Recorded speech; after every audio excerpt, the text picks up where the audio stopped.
if you can just zoom out of the situation you're in, you will probably make way better decisions. But in COVID, everyone shut ads off without thinking for 2 seconds of, oh, everyone is sitting at home on social media. Yeah. Like this is the best time to actually run ads. Ads are crushing. Why are we going to turn them off? Like just because of the quote uncertainty of Buying behavior over time? Well, it's like, it is what it is until it isn't. Yo, what's going on, everybody? Welcome to the Unstoppable Marketer podcast. With me, as always, is Mark Goldhart. What's up? Mark, how are you, sir? Good. Goody good. Goody goody. Here we are. Tuesday afternoon. I'm actually excited about what we're going to talk about today, personally. So I'm excited for the episode. Any news? The Pope died. You see that? Yeah, it did. Pope died. Watch out. And I watched the whole JD Vance visits next. I watched a whole I had no idea how they select the next Pope. You did not know. I had no idea. Oh, it's pretty. Yeah, they all get locked in a big giant chamber. And it's like I'm assuming there's some toilets in there though. Black smoke. If they've come to a decision, or no, if they haven't. If they haven't. White smoke comes out of the chimney, if there is. Yes. I don't know. That's a good question. I mean, it's in a lot of movies. Producer asked if it was in Sherlock Holmes. There was a lot to it. It's more than all just of the that. top cardinals, and I don't know how many cardinals go in. I think there's 100 and I actually think I do know the number. I think it's like 140 cardinals.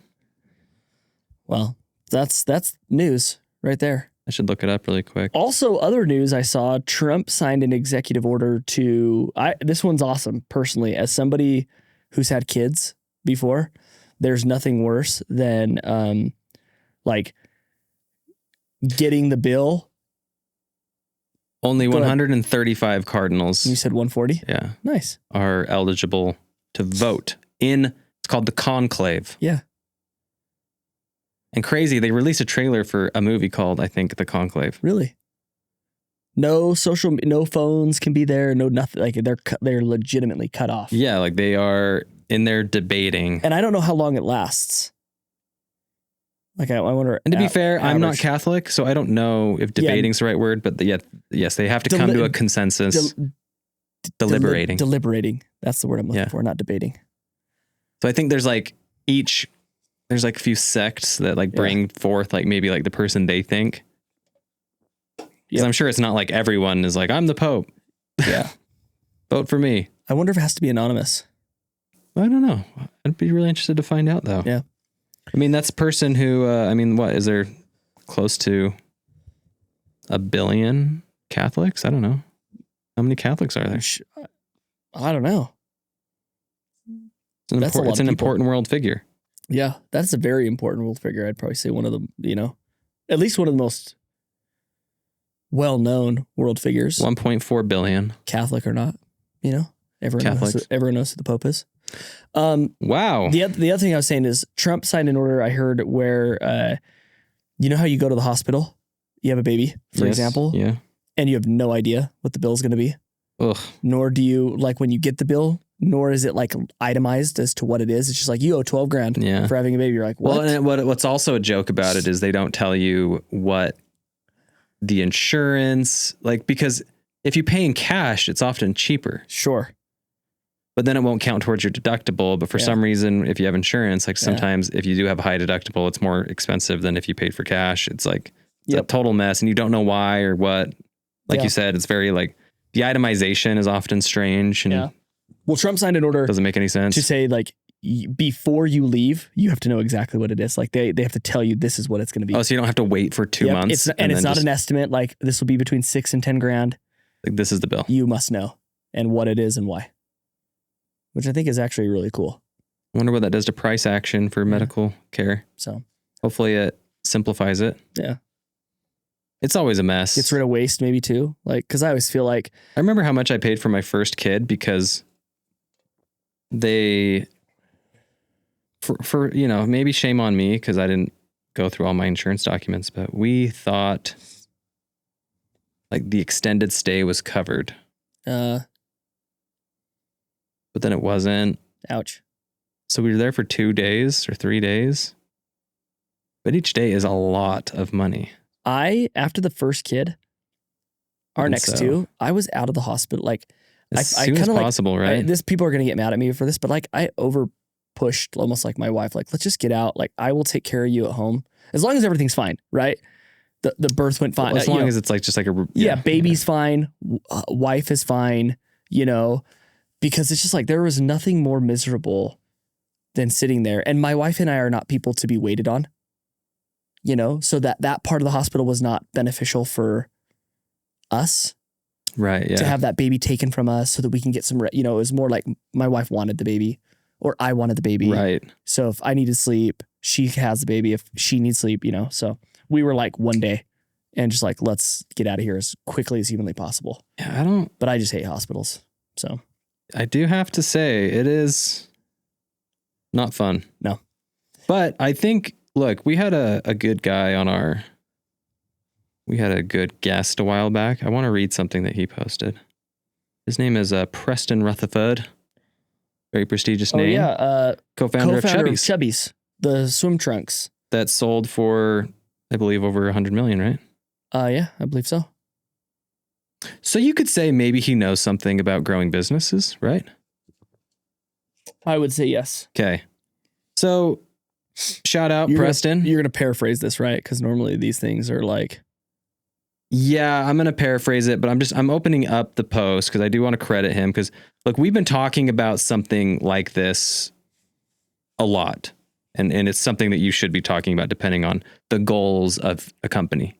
We're wearing the same pants today. Just a different color. Different color. Shout out Standard Issue. Yeah. Look at us. The Resort Collection. Yeah. Limited run. They didn't make these ever again. So...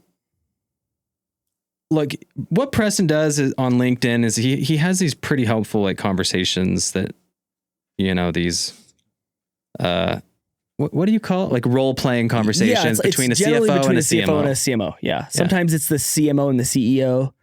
Correct. Yeah.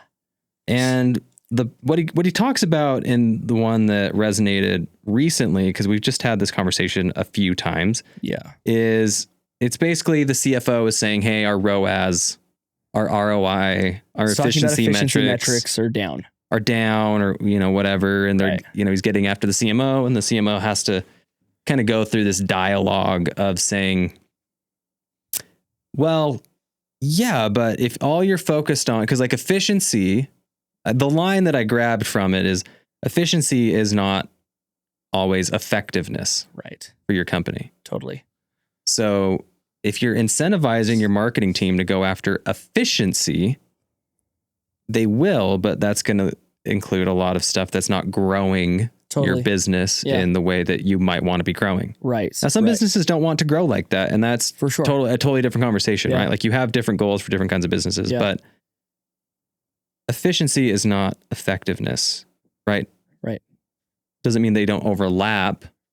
And it doesn't mean that look at efficiency. Depending on what your business is and the shape of your business and the unit economics and so on and so forth. But the conversation basically is, cool, well, if the goal is to grow and the company wants to grow from X to Y to Z, then we cannot be focused on efficiency. We have to be focused on growth and, unit economics and how you can actually, economics of scale. Like, how do we get to this place together? But we have to come up with a new unit, right? Or KPI of what success is. Sure. That incorporates some efficiency into it. Yeah. But if all you care about is this efficiency number that got you to where you are now, it's not going to get you to where you want to go. Yeah. Right. So like you have to readjust your frame of thinking. Yep. If you go from, let's just make up some arbitrary numbers, right? If you're a 7-figure brand and now you're an 8-figure brand, hey, that's great. Yeah. But if you want to go from 10 million to 50 million, a CPA of $80 might not get you there. It's probably not going to get you there. And maybe it doubles. Or maybe it increases by 50% or... Yeah, so you got to think about it. Like you're pushing up against not only like more competition, but total obtainable markets. Now, instead of having your like your penetration into a market being like organic word of mouth, possibly, or your organic social. It's now going to be more ads that are introducing people to your brand. It's going to be at a higher scale. Yeah. Yeah, you still might have the organic stuff. So let me give you a good example of this. So naturally, efficiency is just going to go down. It is what it is. And so, yeah, go ahead. I'm going to give you numbers. I'm they're going to be, I'm going to kind of make them less exact and a little bit more general, but this is a client of ours and nobody's going to know this. So I'm not giving out who it is and what, but we have a client. We use a metric called the return on contribution margin dollar, which is essentially for every $1 you spend, what is your profitability based off of variable costs? Mm-hmm. So variable costs meaning like revenue minus cost of goods sold minus shipping and ad spend. Correct. So not looking at like your OpEx, right? We oftentimes will look at this metric. So when we first started with them, and we do like to include OpEx. Of course. Yeah. OpEx is awesome. Of course. Obviously. Because you got to know, hey, what do you need to make in order to stay in business? But OpEx tends to grow as you grow a little slower. Sure. Than the variables do. Yes, absolutely. Well, yeah. It's a little more, it's like a little more constant. If it doesn't, then you're probably not doing OpEx right. Yeah. So when we first started, they had like a 7. I mean, it was awesome. Like they were crushing it, and it's because they had their cost of goods sold, their margins are unreal, like unreal margins. Okay, they were like a 6 or a 7 when we first started, but they were making like $30,000 to $40,000 in overall profitability, not revenue. I'm talking at the end of the day, after all said and done, we're profiting $30,000 to $40,000 a month. Okay, rewind or fast forward maybe 12 to 18 months later, their return on contribution margin dollar is like a 2.5 or a 3. Okay. So significantly less, which means that their CPA went from like $30 to like 70 or something like that. Mm-hmm. Okay. And I might be getting that off. It doubles essentially. Okay. In most people's mind, if we're looking at efficiency, that CFO is like, whoa, Bestie Media, what are you doing? Pump the brakes. You're nuts. Like our CPA has gone from, you are doing it all wrong. 10 to 70 or whatever. Right. Yeah. But when you go and look at what their overall profitability is on the month, they went from 30, 40K to like 200, 300K. Yeah. They're profits. So they went from $40,000 in profits to over $200,000. What a massive mistake that would have been by the CFO if they would have said, stop what you're doing right now. Because efficiency looks bad. Because look how inefficient we are. Yes. And that's what Preston's talking about is efficiency doesn't always mean it's the most effective thing to do for the business. Yes. Or the most profitable thing to do for the business. Now, by the way, we're not advocating. Sometimes it is necessary depending on what your product and industry are. But for most, it's not necessary to lose money on your first customer. Sure. But what we are saying is depending on your growth goals, you need to consider not making money. Sure. So like approximate profit for your first customer, might not be what you think it should be. Yeah. Because you have to start looking at things as, hey, I know there's a lot of hot takes out there, but you have to look at things as what's your LTV, right? What's your returning customer? And then you can create a game plan off of that. Totally. And we're not saying that you have to look at a LTV of 365 days out of each cohort. And yeah, I mean, you can literally do it that simple. It's like, hey, here's my cohort analysis. What is my average return? Yeah. Over 4 months or 3 months? Maybe it's 90 days, maybe it's 180 days. I don't know what your cash flow situation looks like. Yeah. So depending on your company, you can adjust it. And that's a really good thing. I'm glad you said that because you're going to have some people who are going to be like, well, my cash flow. Of course, cash flow, sometimes you don't have the ability to lose the way that you could in the early stages from a most effective way to market. So that is one thing, right? There's a cash flow issue that can always happen. So we get that. But barring that, efficiency is not always effectiveness. It's one variable amongst many. The way you should look at efficiency, if I may, is that should help you understand how to better optimize your tactics. Not meaning like, okay, we put in a bunch of new ad creative. Was it the ad creative that maybe did this? Or is it just the sheer fact that we are getting to larger numbers? And so effectiveness is going to go down, So I think you look at efficiency to help you with the levers that you're pulling, right? But it doesn't necessarily mean that you say, let's axe what we're doing. Let's decrease spend. Let's drop it all down because it's not efficient like the way it was. Exactly. Because like I said, I mean, we've seen it enough with our clients. Because again, the thing about the efficiency is often what happens is you'll see this scaling effect, right? Like all of a sudden you start capturing low hanging fruit, like you scale up, things look like they're going really good, but efficiency will start going down. Yeah. And things are still going good if you're looking at profits and if you're looking at certain metrics. So it's just like, hey, what are you going to prioritize? Like if you want to prioritize, a $30 CPA, if that's what you were getting, but now it's going up. Yeah. But if you're getting the right kind of new customer into your mix where your profits are growing, then, it is what it is. But if you don't want to scale, totally different conversation. I'm going to make a bold statement. Brands that make their CPA their lead metric always fail. Oh yeah. Over time. Always. It's not only have we seen it, we've seen it with dozens of businesses that we've worked with. This is actually the number one reason a client leaves us. If I can get this transparent, the number one reason a client leaves us is because there's this disconnect and maybe there's a shame on us for maybe not being able to educate and articulate a little bit better, which I think we generally do pretty good at. But it is oftentimes one of the number one reasons is when that starts to go up, yet things are still going good from a profitability perspective. There's this chokehold struggle to give that metric up or a little bit more grace. And what happens is oftentimes those businesses will part ways, and 6 months to 18 months later, they're always going down, and they're going down fast. We use a tool called Particle, and we can look it up to see how people are doing. It'll show us revenue, it'll show sales, and they're headed down, or we hear from the inside somebody saying, hey, we wish we would have done XYZ. It happens all the time. Or sometimes they come back. Yes. And say, but hey, if they prioritize efficiency as the lead metric, you just can't grow when you do that. You're not going to grow. No. I mean, I think the hard truth in marketing is the company that wins is the company that's willing to pay the most for a new customer.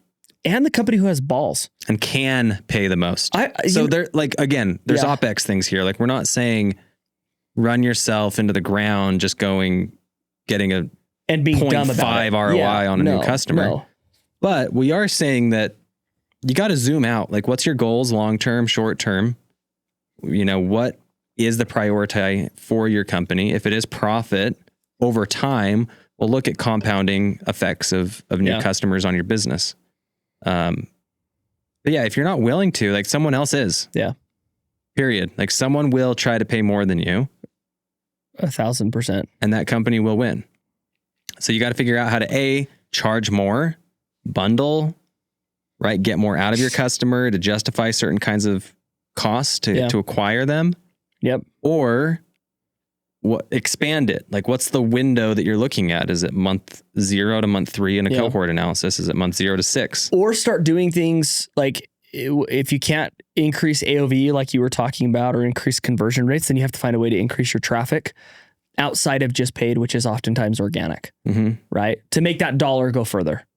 So rather than you having to reach 20 million people in a month to generate X amount of sales, paid, maybe you can reach 15 million and, paid and 5 million organically, anything to eat into that as well. Yes.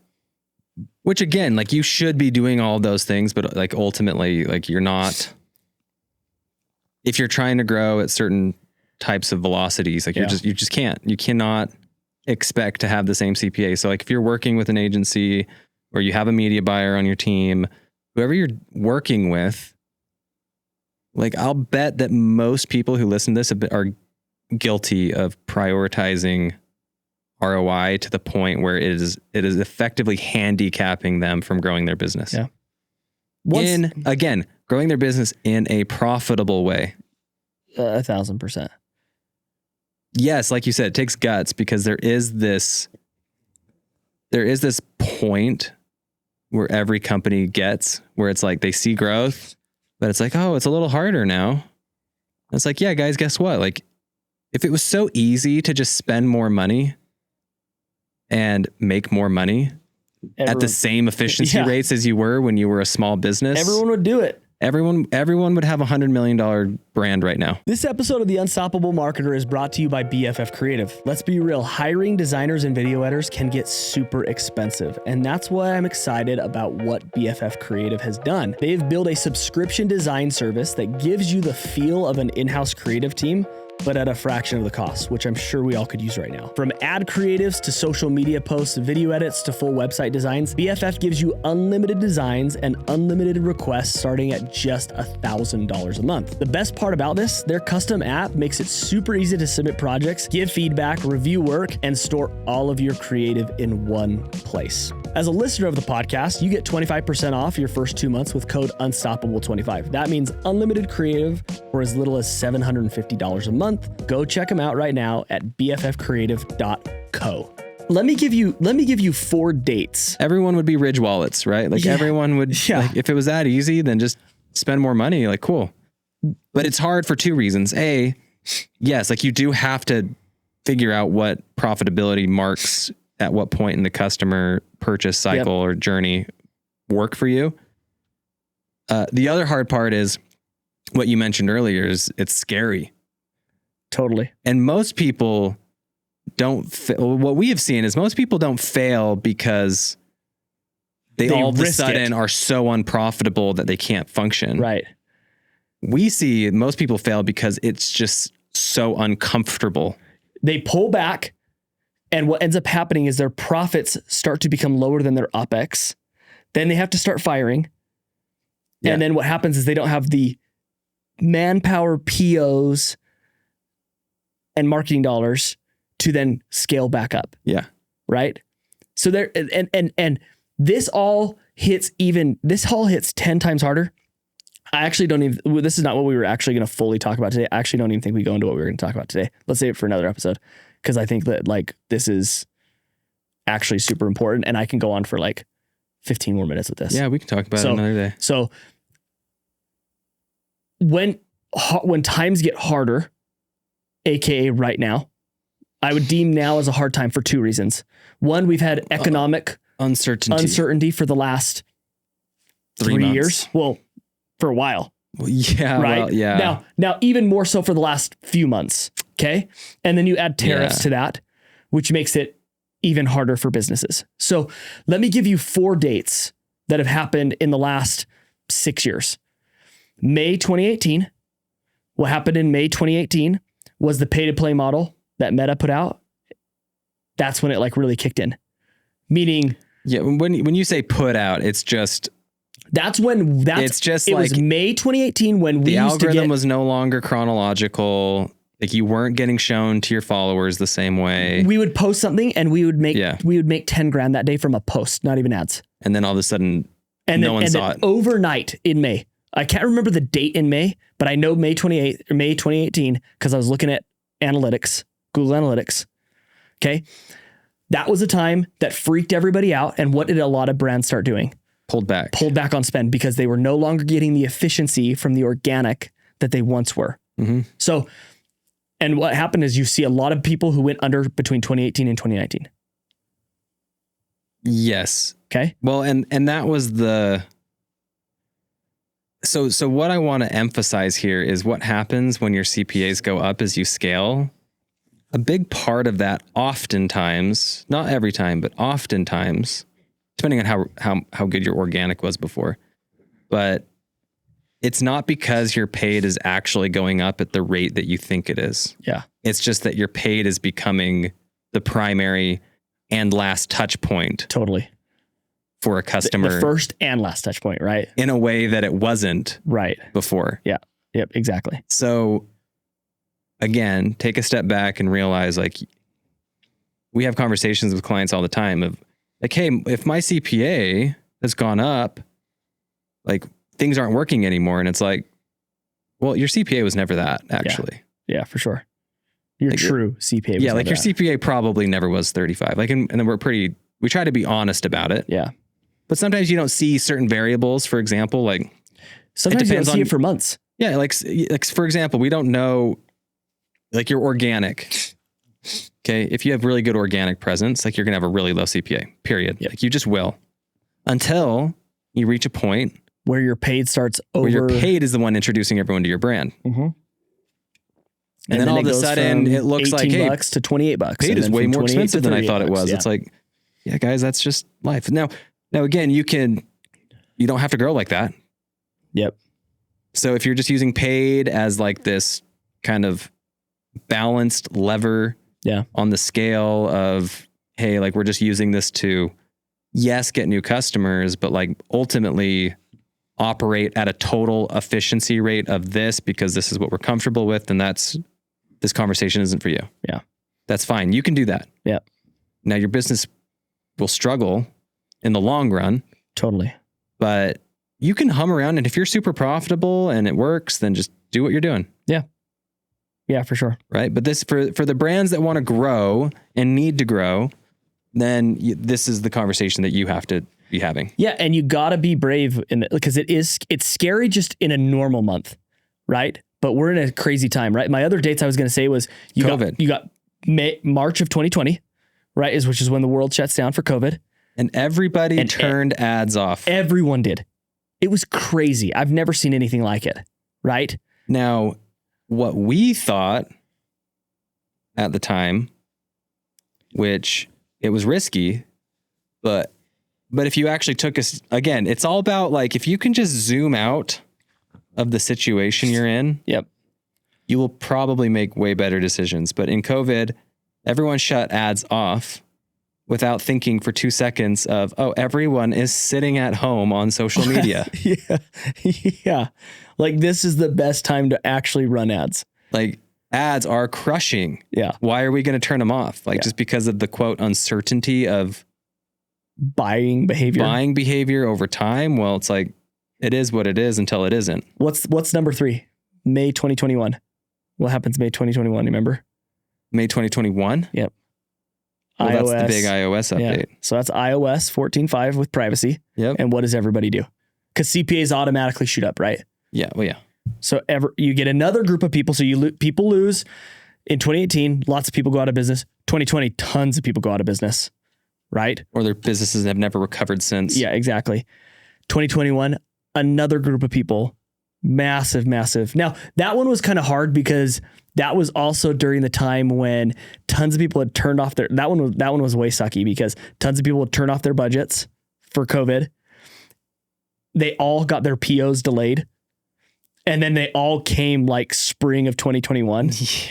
And so they like had all of this product that they couldn't sell. Inventory, you know? And, yeah. So that one hurt. And then we're now sitting at, I forget about the supply chain crunch there. That's finally recovered barely, you know. That's a tough.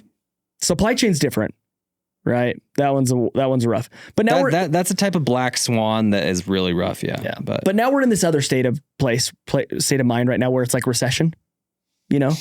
I wasn't around I wasn't possible recession. I wasn't a business owning marketer in 2008, you know, during that recession, that's like the housing, yeah, you know, well, that's a total financial crisis. Yeah. Like my dad survived, luckily, you know, in his stable.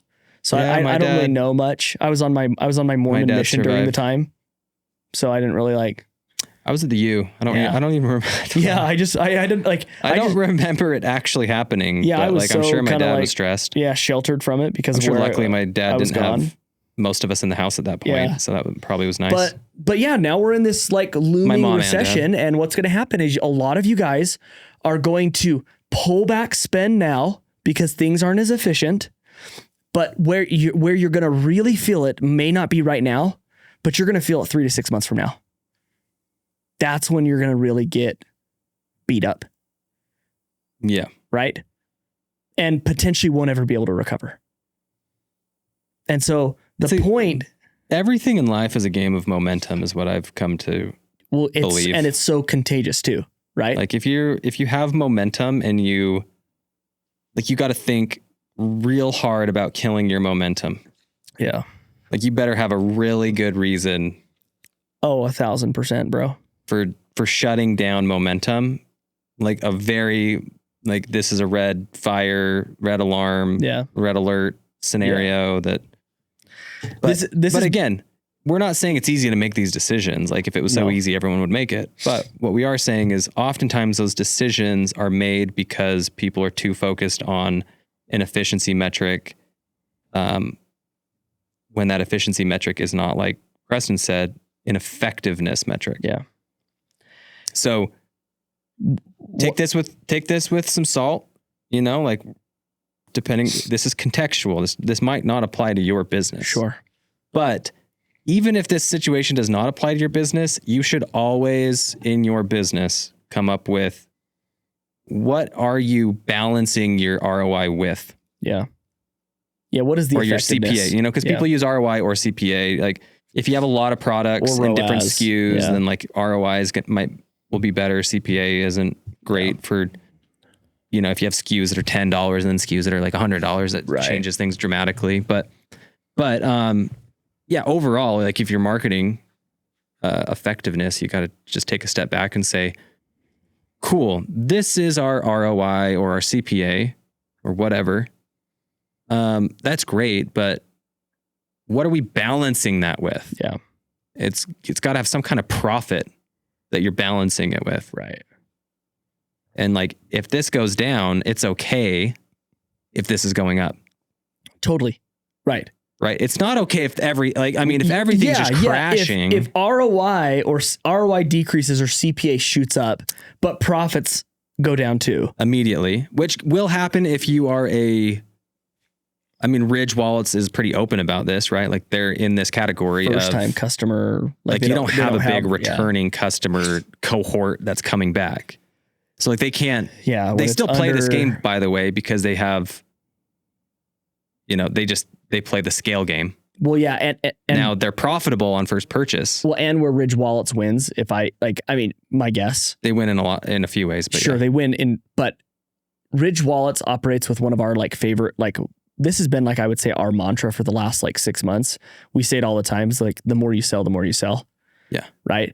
And so Ridge Wallets has this organic, untrackable, I shouldn't say it's totally untrackable because you can do it through post-purchase surveys where their product is so unique that when somebody sees it, it's a very where did you get that? Or it's very much oh, you have wallet issues, you got to get a Ridge wallet. It'll be the last wallet you ever buy. Yeah. Best quality product in the entire world. And they last forever. They do last forever. Yeah. And so they win because yes, they spend millions. You know what? You sold me on it. I'm going to go get one. I'm actually surprised I haven't bought one yet. I have only not bought one yet because the wallet I have has you got a sentimental wallet, right? Yeah. It has your kids gave you a wallet that, I don't know what you do. They burned in a stamp or something, picture and letter from my kids. Yeah. I don't know why I haven't. That's the only reason why I haven't. I'm actually thinking of taking that out, the little thing, and putting it in somewhere else in my office, almost like a little picture thing. Yeah. Yeah. I did. This is just a side note. I actually have the hardest. There's a couple products, but I never take my wallet that I have a really hard time buying. I don't know why. My mind has a really hard time spending money on something where I put my money. I think every guy does. And I think Ridge talks about it. Yeah. It's such a mind. Because once you buy it, you never, guys don't go buy wallets all the time. It's you buy a wallet and you just my wallet was given to me. Yes. And that's how I believe wallets should be. I believe everyone should gift someone a wallet and not have to buy their own. But again, Ridge is one of those companies where they accept lower profits as they scale, but they can't be unprofitable on first purchase. Yeah. Right. Or else they'd lose. My assumption. Yeah. And he's come out and said that, I think. So, I don't think that's you. So again, this might not apply exactly to you, but again, like they're not expecting to get the same return on spend as they were when they were a 10 million. Yeah, they're not expecting probably a 4 ROI.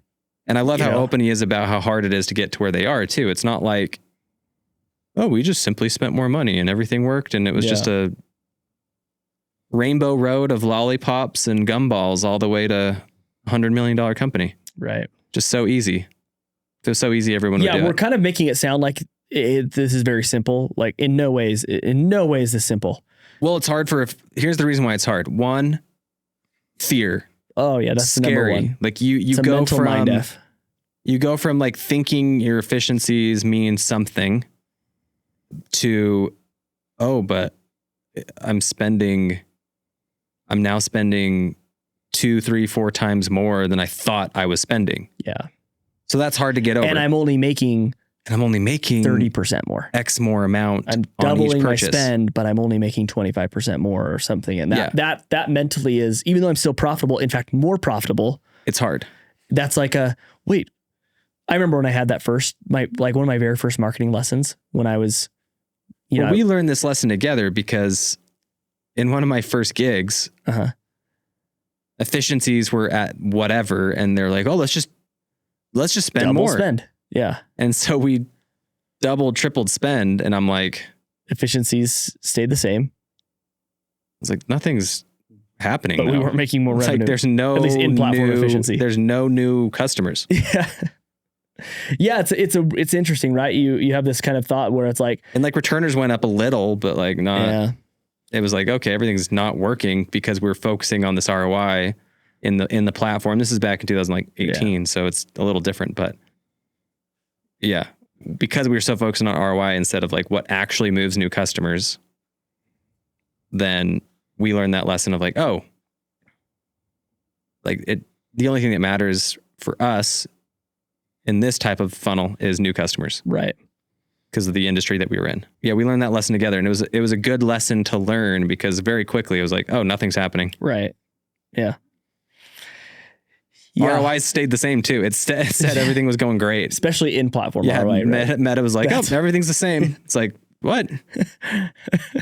You made $100,000. It would be like, you made 500 grand in Shopify, but then Meta would be like, you made 400 of that here. Klaviyo would be like, you made 300 of that here. So and you're like, wait a second. I made 500, not 700 grand. Who's lying? Attribution's always been broken. Yes, it has. Which is why, again, overinflated before 2021, underinflated post 2021. Which is, again, focus too much on efficiency at that point. Totally. If you focus too much on efficiency and not on like the actual effectiveness of your marketing. I like it. There's efficiency versus effectiveness. Podcast title. Yes. Shout out to Preston. Thank you for... Yeah, thanks for giving us a topic today that was not supposed to be the topic of conversation. Yeah, but we have been talking about this a lot, and I love that. Like, I just saw his LinkedIn post. I'm glad there was some like cool context to it. Yeah, and I was like, that's the best way to probably phrase it. Yeah. Is what he said. Yeah, efficiency is not always effectiveness. And this, guys, this and effectiveness depends on your business goals. If you're a subscription business, by the way, and you're listening to this, like this is a fire episode for you because like that's where you make all your money is through the subscriptions, right? And so like if there's anybody who should be listening to us right now, this works so good, especially when you have good returning customer cohorts. Yeah. I mean, whether you but before we wrap it up, I just want to say like this is harder than it seems for 3 reasons. And I just want to like lay this out there so everyone knows like what the actual hurdles are to making this happen and when you want to scale and you want to grow. Yep. 1, fear. It's hard. Yes. 2, OpEx. You're going to have to figure out something on OpEx. Like sure. It's hard to find a way to lower margins, to squeeze, whatever. Yep. Okay. And then 3, it's how do you improve your customer retention in the short and long term? Yeah. And by customer retention, there's a subcategory there of share of wallet. Like, how do you actually get them to spend more upfront?